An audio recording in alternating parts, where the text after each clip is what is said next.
therapy with immune suppression. اوكي فلهذا اي كثير انت مو مصلحه الجلد. اوكي نجي many presentations we've seen discovered to be seen in patients with chronic kidney disease. نجي بالديسيوريا. الديسيوريا المريض يعبر عنها بالحقه البوليه، لما يتكرم او يتبول يحس ب burning sensation. اوكي عاده it is common to be seen usually in patients with urinary tract infection UTI. Also in passage of uric of stones, small stones, or حتى crystals. Don't forget about the STD. Don't forget about the STD, the sexual transmitted disease. كثير من المرضى يجون as a simple UTI شو يطلع هو sexual transmitted disease. اوكي خاصة الفيميل patient. female patient usually مثلا الجونوريا هتكون silent عكس الميل. الميل الجونوريا usually تجي with symptoms urethral discharge. اوكي الديسيوريا في الفيميل تجي عادة asymptomatic. لهذا دائما any patient with recurrent UTI okay patient fail to respond to the conventional therapy of UTI antibiotic therapy always consider شنو STD a sexual transmitted disease. The other manifestation حقيقة is one of the important manifestation in any patient presented with a reduction in the renal function. هي oligouria والanuria. okay حتى أي مريض يجيني and the renal failure, I should ask about the urine output within 24 hours. يعني أي مريض يكون عنده يجيني أو suspicion by renal impairment لازم أن يكون عنده chart للurine output. لازم يكون عنده chart إلى الurine output. يعني حتقسم المرضى إلى anuric or oliguric. Oligouria معناها by definition dispatch of less than 300 ml of urine per day. أقل من 300 ml per day. في حين anuria أقل من 50 ml per day. The presence of oligouria and anuria indicating a presence of an insult to the kidney, or the presence of an obstruction. Okay. زين. احنا نعرف كل زين انه احنا الناتج اللي يطلع من الكدني يعني هو اليورين. اوكي. هو ناتج عن عملية بالانس ما بين الفلتريشن وشنو؟ الريابسوربشن. الريابسوربشن اللي حتكون بيها التيوبولار سيلز. مثلا مرات إذا إحنا أكيد منتبهين على اليوم اللي إحنا بنوضع بيكون اليورين more concentrate خاصة بساعات الصيام الطويلة خاصة for a long period. الانبوت مالتنا المي اللي موجود عندنا بالجسم درجته شنو؟ قليل ماكو there's no water. فالجسم بحاجة إلى ماء. هذا الماء منين يحصله؟ يحاول يسوي reabsorption of water منين؟ من اليورين. فيجي اليورين شنو؟ concentrate يجيب لونه يلو. اوكي نفس الوقت اذا احنا نشرب مثلا مي كميات كثيره يصير عندنا urination اكثر شحكوا لون الادرار واللون الادرار ابيض. كل ما يكون more concentrated شحكوا شنو؟ more yellow. اوكي فلهذا هو اليورين هو عباره عن ناتج الى شيء متوازن ما بين الفلتريشن والريابسوربشن. زين هسه احنا بالنسبه لنا هسه عندنا مجموعه من السينيوراهات of reduction in the GFR. ان الGFR قل. فايش راح يصير عندي بالنسبه لي لليورين اوتبوت؟ GFR قل. ايش راح يصير باليورين اوتبوت؟ النقطه الثانيه انه ممكن يظل يورين اوتبوت نورمال. في حاله اذا عندي جي اف ار قل بنفس الوقت الريابسوربشن ايضا قلت. اكو مشكله بالتيوبولز ماشي؟ بالانترستيشال لانج ديزيز. تيوبولز قلت، جي اف ار قلت، في اخر شيء اثنين قلات. يعني فلتريشن كميه هاي الكميه اللي تفلترت ما يحصل بها اي معالجه. فلا تطلع نفسها فيوحى لك شنو؟ النورمال النيورال اوتبوت شنو يكون؟ نورمال. الثاني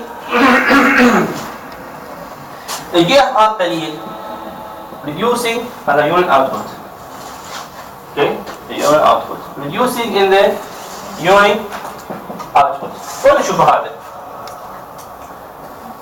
نشوف عادة بالبريرينال. شنو الفكرة من عنده؟ الدم الواصل للكلى قليل. الجكسل ميرور اباراتس موجود قريب على التيوبيولز راح تتفاعل. الدم الواصل للكلى قليل. راح تتفاعل يقول شو تفرز لي؟ عنين، الديوتنسين، الدوستيرون شو حيسحب؟ يسحب صوديوم، يعطي بوتاسيوم. الصوديوم وياه شنو راح يسحب؟ يسحب وياه مي H2O، فبالتالي كمية اليورين اللي طالعة شو حتكون بيها؟ قليلة. إذا بالبريرينال الدم الواصل للكلى لما يقل ماشي for any reason راح يصير عنده شنو reduction in the urine output. إذا أنا عندي مثلا عندي المرضى اللي هم diabetic. بالديابيتس عندنا what's called diabetic nephropathy. Okay. عادة one of the manifestation of diabetes هو شنو؟ هو polyuria. polyuria. ليش يصير عندك polyuria؟ يصير عندك diuresis. ليش؟ because of the high solute load. شنو هو الهاي solute load؟ هو because osmolarity مالته عالية.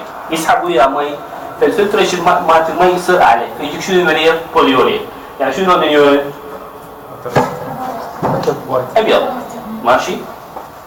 هاي وحدة. المسألة الثانية ال early manifestation of diabetic nephropathy هو شنو؟ هو البوليوريا. اوكي؟ the early manifestation of diabetic nephropathy هو شنو؟ البوليوريا. إذا الجي اف ار قليل عندنا بالبريرينال الجي اف ار قليل بس شنو اليورين اوتبوت؟ increase. اوكي؟ أولا نشوفها بالدي كي اي مثلا. عندنا الدي كي اي حتى يصير severe DKA راح يصير بريرينال، راح يصير dehydration. شنو هو DKA؟ هو diabetic ketoacidosis. It is acute manifestation of symptoms of diabetes. شنو يعني؟ شنو يعني symptoms of diabetes؟ جبنا polyuria والديوسيا. راح يصير acute manifestation. اوكي فالمريض بهاي اللحظة مثلا هو مثلا يتكرر 10 مرات urinate 10 times per 24 hour بالدي كي اي خلال ساعتين راح يصير عنده ال10 مرات. ايش يصير عنده؟ ديهايدريشن. اوكي؟ يورين اوتبوت اكو موجود عندك يورين اوتبوت بس منو بدك اكو مشكله وين عندك؟ بالكدني. جي اف ار قليل بهذا الديابيتيك نفروباثي رغم انه الجي اف ار قليل بس شنو؟ يورين اوتبوت مالته نورمال. ليش؟ لانه الفيرست ايرلي مانيفستيشن اوف diabetic nephropathy هو شنو؟ هو البوليورين. ليش؟ because of the high solute load او انا اصلا عندي صار عندي ديسفانكشن بالتيوبيولز. شنو معناها؟ اكو فلتريشن بس شو يصير؟ ماكو ري ابسوربشن فراح يطلع اليورين غير مركز يطلع وايت ماكو ري ابسوربشن فبالتالي اذا انا عندي انجري بس شنو اليورين اوتبوت؟ نورمال. اوكي بس فلهذا احنا لا نعتمد على اليورين اوتبوت كمقياس لشنو؟ للكدني فانكشن. اوكي I agree with you. اليورين فانكشن ما تقدر تقول هذا severe لو mild لو moderate. Reduction of the urine output is one of the manifestation of decline in the urine function. Reduction in the urine volume is an indicator of decline in the renal function, but it not help us in assessment of severity. لا اعتمد عليه انه هذا الرينال فانكشن مالتي مايل مودريت سيفير. اوكي يعني ممكن عندك كرياتينين 10 وعنده يورين ماشي. اخيرا وليس اخرا انا عندي اكو rapid reduce in urine output. rapid reduce in urine output. عمال قاعد تصبح ماكو درار. اوكي هذا عاده افكر بيه وين؟ بالانترنسيك وهو الموست كومن. اذا فرضنا انه المريض عنده الهيومن بين عنده 2 functioning kidney. اوكي 2 functioning kidney Don't forget الكدني هي جزء من الهيومن بودي. لما الكرياتين توقف عن العمل معناها شنو؟ اكو systemic disease. لما both the kidney function is declined at the same time معناها شنو؟ اكو systemic disease. كي تكون vasculitis، اوكي، قد تكون systemic lupus، قد تكون septicemia، اوكي. يعني الانسان الطبيعي يقدر يعيش بكلى وحيده. الانسان الطبيعي يقدر يعيش حياته بشكل طبيعي اذا عنده one single kidney. اوكي. لهذا ممكن اكو سيناريوهات ثانيه اذا صار bilateral renal infarction ايضا يصير rapid decline. اذا كان المريض عنده one single functioning kidney. مثل الناس يولدون one of the kidneys atrophied او agenesis، يعني اصلا بالembryonic life ما تشكلت. اوكي. الكدني الثاني صار بيها any problem، مثلا obstruction او infection او intrinsic disease، intrinsic renal disease، شو حيصير عندك اليورين اوتبوت؟ راسا يقل. يعني الان نصير انه لما انا عندي 2 kidneys واحنا من عندهن atrophied، شو يصير بالثانيه؟ hypertrophied. ليش؟ لأن هاي بتشتغل على شنو؟ عن اثنين. اوكي؟ واحنا اهم بروبلم عندي هو rapidly progressive glomerulonephritis. هذا في الألم disease يجيك sudden deterioration in the renal function. Okay? Usually associated with autoimmune disease. It is having catastrophic effect on the kidney. هذا المرض any patient with rapidly progressive glomerulonephritis يعني normal size kidney يحتاج أسمين بايوبسي، يحتاج immunosuppressive therapy إضافة إلى dialysis. اوكي. إضافة إلى إنه أنا هسه ناقشت شنو؟ أكو صار عندي reduction in the GFR. هل ما يكون النورمال urine output بحالة شنو يكون؟ the reabsorption also is reduced. يكون GFR قل، اليورين output قل. هاي حالة معناها شنو؟ أكو urine output. يكون اليورين output عالي معناها شنو؟ أكو solute عالي أو problem بالreabsorption. أوكي. وأخيرا ورد السؤال هو rapid decline in the urine output. عادة نشوف شنو بالتنسك وأهمها هي rapidly progressive glomerulonephritis. ممكن يصير عندي anuria أو oligouria ما له علاقة بالجي اف ار. as simple as that أنا عندي obstruction بالurinary system عفوا. أوكي. ولازم يكون الobstruction complete. يعني وين مثلا البلادر نيك. أوكي. أو مثلا ما يبقى عنده تعرفون الترايجن. الترايجن هو منطقة مثلثة موجودة في الupper part of the bladder. شنو هي يصير بيها؟ نعم. opening of your insertion of ureters نعرف بعدين بيها. ما تصير بهذا تيومر. لما يصير تيومر شو راح يسوي؟ راح يصير شنو؟ both ureters. يصير عندك المريض complete obstruction. اوكي؟ ممكن bilateral obstruction او bilateral problem. اوكي او ليس اخر ممكن unilateral بس عندنا single functioning kidney. الكدني الثاني شنو؟ ما تشتغل. طبعا هنا how apply to those group او patient with anuria or oligouria. فاحنا هذا الحكي اللي حكيناه هسه شوي يعني حكي ديتيلز هاي عليكم هي الشغلات اللي حكيتها هذه. بس احنا اهم شغله حقيقه الانيوريا والاوليجوريا هي كمان برزنتيشن ان ذا ER. يعني هاي تشوفون من المرضى اللي عنده انيوريا واوليجوريا. اوكي. خاصه هذول يجوك الابدلي. خاصة الميل بيشنت ماشي يجيك هذا عمره 75 سنة جايب انيوريا واوليجوريا. الدكتور صار له يومين بدا يقول المريض ماشي عاد هذا يكون بروستات هايبرتروفايد وساعدت لك النك مال الددر. فلما يجيك المريض لما if you examine him you might find that there is a suprapubic mass وهي شنو؟ نعم. distended the bladder مو distension distended the bladder. اوكي. هذا suprapubic mass. هذول المرضى شو يحتاجون؟ رأسا لازم نسوي له catheterization يعني نحط له فولي. شوف فعلا هو عنده true oligouria or يعني اكو obstruction. نهاية obstruction. احنا دائما any patient with reduction the urine output اول خطوه نسوي له فولي. لما عندك مريض عنده abnormal renal function اول خطوه يسوي له ultrasound. ليش؟ to exclude obstruction. obstruction هو يمثل 10% من كل كيسات الاكيوت كدني انجري. 10% من كل كيسات الاكيوت كدني انجري. صح هو اقلهم كنسبة، ولكنه يختلف عن بقية الاسباب اللي هو شنو؟ treatable. مجرد انه انت relieve the obstruction رح شنو؟ رح ينتهي الاحسان تكون output. شنو فكرة الرينال فيلير؟ accumulation of waste product.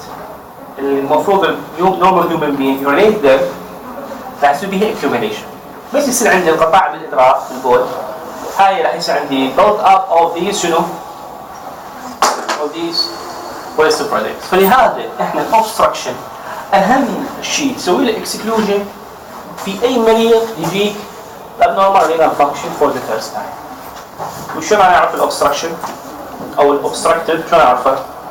عن طريق الالتراساوند. اوكي، التراساوند هو اللي يشوف لي اكو اوبستراكشن او لا. هاي وحده. اثنين، لما يجيك مريض عندك انيوريا او اوليجوريا دائما نسوي له شنو؟ كاتيترايزيشن. فلما يجيك مريض the first intervention to be done for any patient with oligouria or anuria هو شنو؟ هو الكاتيترايزيشن intervention. And the first investigation should be done specific investigation هو شنو؟ الالتراساوند. احنا على اتفاق انه هذا المريض اول ما يجي انت راح تجزه complete blood count hematological test and biochemical test يعني شنو؟ investigating what? the renal function. ماشي؟ طبعا الانيوريا والاوليجوريا very important subject in any patient with abnormal renal function. اوكي؟ دائما نسال على اليور اوتبوت. اذا يجيني مريض هو already مثلا عنده mild grade of renal failure والدكتور البول عنده قلب، شنو معناها؟ صار عندك deterioration ما ينفع any patient. انا كل مريض عندي يجيني هو no case of a chronic kidney disease بس ما وصل للدياليسيس، دائما اسئله شنو؟ عليه ولا اوتبوت؟ يمشي عندك ما بده يمشي، بس هل هو يحدد لي severity of renal failure؟ لا. هل هو indication of dialysis؟ همين لا. اوكي؟ السيمتومز الاخر اللي راح نناقشه هسه هو البوليوريا. فقط تعبيره لازم نعرفها هو البوليوريا والفريكونسي. البوليوريا والفريكونسي هي تقريبا متشابهين بالبرزنتيشن. اوكي؟ بس اكو اختلاف كلش شاسع بيناتهم. الفريكونسي جزء من البوليوريا بس مو كل الفريكونسي هي بوليوريا. بوليوريا جزئيه من عندها هي فريكونسي بس مو كل فريكونسي هي شنو؟ بوليوريا. حتى اقول عند هذا المريض عنده بوليوريا لازم يكون ال 24 اور يورين هو اكثر من 3 لتر. اكثر من 3 لتر حتى اقول هذا المريض شنو عنده؟ بوليوريا. البوليوريا it can be seen normally if a person consumes a lot of water, a lot of fluid intake. Okay? بس it is also a manifestation of serious disease أهمها هو شنو؟ diabetes mellitus and the cranial diabetes insipidus or the nephrogenic diabetes insipidus. Okay? فهذا polyuria is very important symptoms of other diseases. أهم شيء هو diabetes. Okay? طبعا لازم حتى أن أعرف إنه شديد البوليوريا عنده severity of polyuria any patient should have what? A 24-hour urine collection of urine. يشوف جد المريض يتبول من volume of urine. زين. ماكو مريض عنده polyuria ما عنده nocturia. ماكو مريض عنده polyuria ما عنده nocturia. فلهذا ما راح يقول لك انت تتذكر هواي دكتور؟ لا عادي. زين كم مرة تقعد بالليل البول؟ يقول لك 5 مرات. هو دكتوريا بس معناها شنو المريض؟ معناها بوليوريا. اوكي طبعا دول اصلا diabetic patient حتى عن assessment of my treatment لازم ادور انه شنو الفكره من الدايابيت من السيمبتومز اوف هايبرجلايسيميا. انت ضد علاج مالتك شو يسوي؟ لازم يسوي نورماليزيشن او ذا بلد شوجر. اوكي، اذا انت العلاج مالتك اللي اعطيته ما بده يسوي لك نورماليزيشن، يعني الرن او البلد شوجر بعدها عالي، معناها شنو؟ معناها نفس المانيفستيشن مالت الدايابيتس تحت تلقاها مو نوت كنترول، هايبرجلايسيميا بعدها موجود. فما يصير عندي مريض بوليوريا ونكتوريا، معناها انه انت اصلا التريتمنت مالت المريض شنو؟ غير كافي، يعني ماكو كنترول اوف دايابيتس. فلهذا شو يصير؟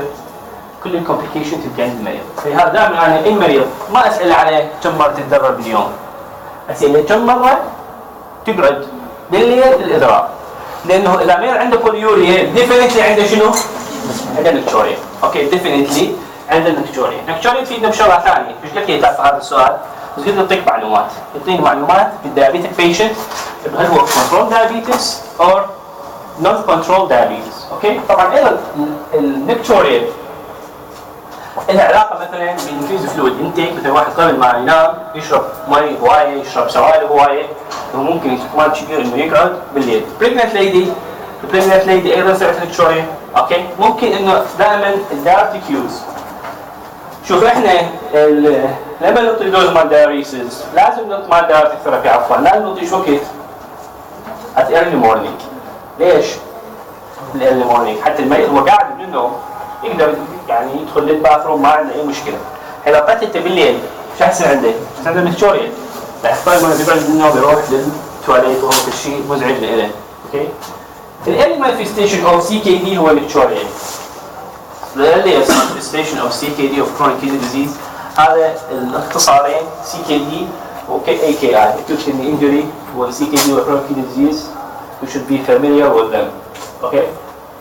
طبعا ايضا البروستيت انلارجمنت، هذول المرضى البروستيت انلارجمنت او حتى اليوريثرال اوبستراكشن، هذول حتى شيء احنا لما يسوي يعني النورمال هيومن بين لما يورينيت اكو شيء يسمونه بوست فويدنج فوليوم.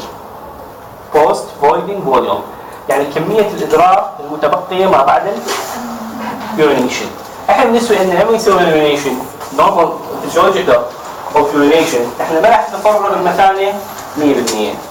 المثانه ما راح تفرغ 100%، راح تبقى بها كميه من اليورين. لهذا الكميه اذا كبرت شنو معناها؟ يعني بدا يصير افراغ بشكل صحيح للمثانه. اذا عندي اوبستراكشن يطلع يورين بس ما تطلع الكميه الكافيه، فيصير شو يصير عندك البوست فويدنج فوليوم يزيد. فلهذا احنا شو مثل هذول المرضى اللي عندهم مشاكل بالبروستات شو نقول له؟ نقول له يا ابو سونار خذ لنا سونار طبعا لا السونار لازم ياخذ فول بلادر. ليش؟ خاصة النسائية جماعة النسائية يحبون السونار ولازم المريضة تكون فول بلادر. لأنه هذا السائل موجود راح توفر لك خط صدوية حتى شو تشوف؟ حتشوف الأوفري وتشوف السيرفكس وتشوف اليوترس. لهذا طبعا النساء دائما يحبون الالترا ساوند والفول بلادر. اوكي؟ حتى احنا الباطنيين بالنسبه لنا البروستاتيك ديزيز يفضل تكون البلادر فول. هذا السائل يوفر لك صدويه احسن من هلا خلص المثانه ما حتشوف فد شيء.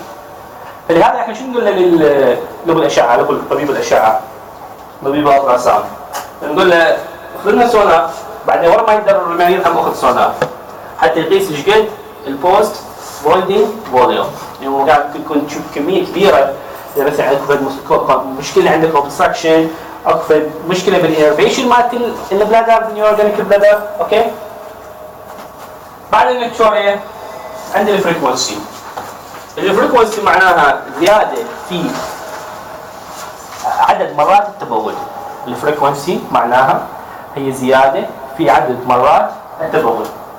اوكي. اذا كان الفوليوم نورمال اور هاي شنو معناها؟ معناها polyuria. اذا الفوليوم اوف يورين از نورمال اور هاي معناها شنو؟ polyuria. فاذا كان اليورين قليل اما تكون مريض عنده dysuria وعنده prostate disease. شو دول مرضى يو تي اي شو يقول لك؟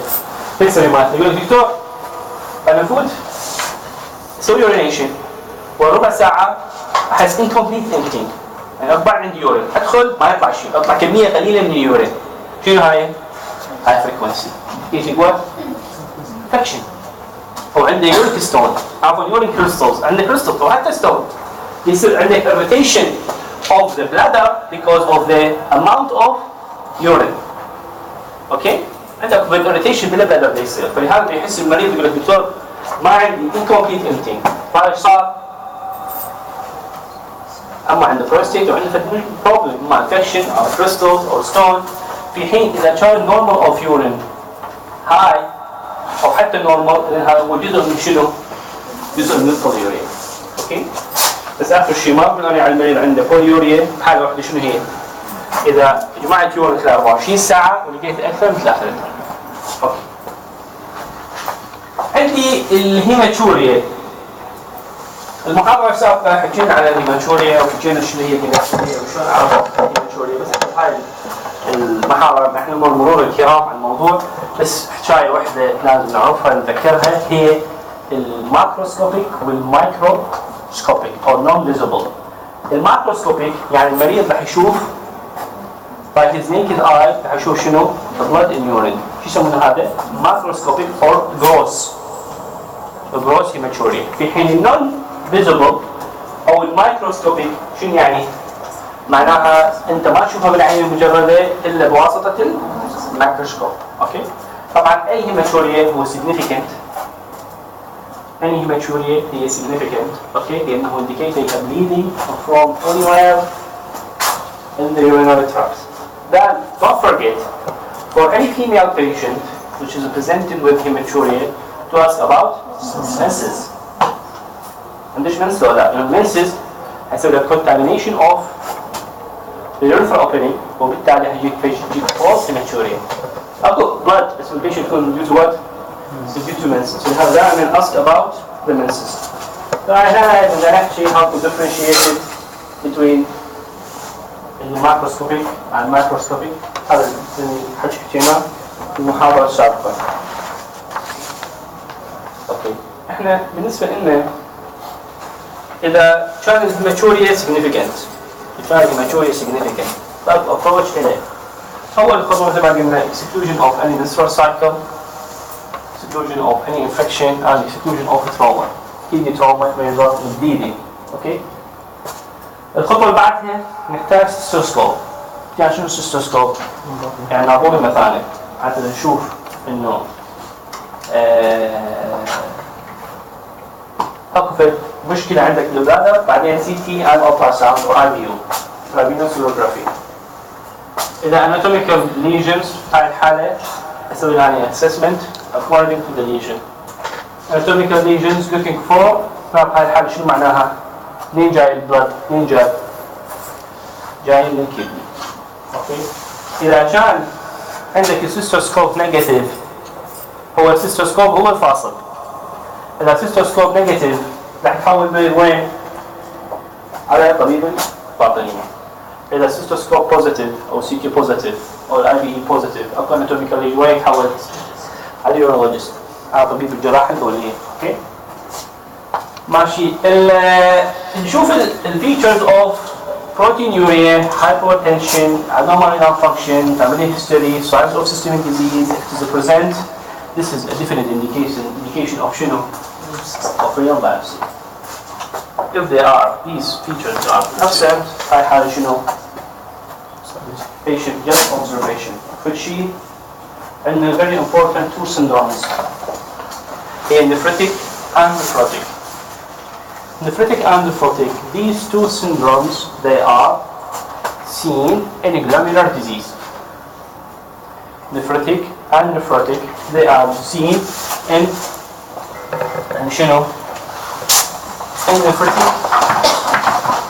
nephritic disease. لما نقول nephrotic syndrome لما تسمع نفروتيك أول شيء يخطر على بالك شنو هو البروتينيوريا. لما تسمع نفروتيك أول شيء يخطر على بالك شنو هو البروتينوريا. إضافة إلى الكدني فانكشن يكون شنو؟ يكون نورمال. طبعا حكي شنو هذا؟ تماس كامل. اوكي؟ لما تسمع نفرتك شنو معناها؟ معناها هي شوري، معناها abnormal renal function إضافة إلى الهايبرتنشن. اوكي. النفروتيك اختصره ب L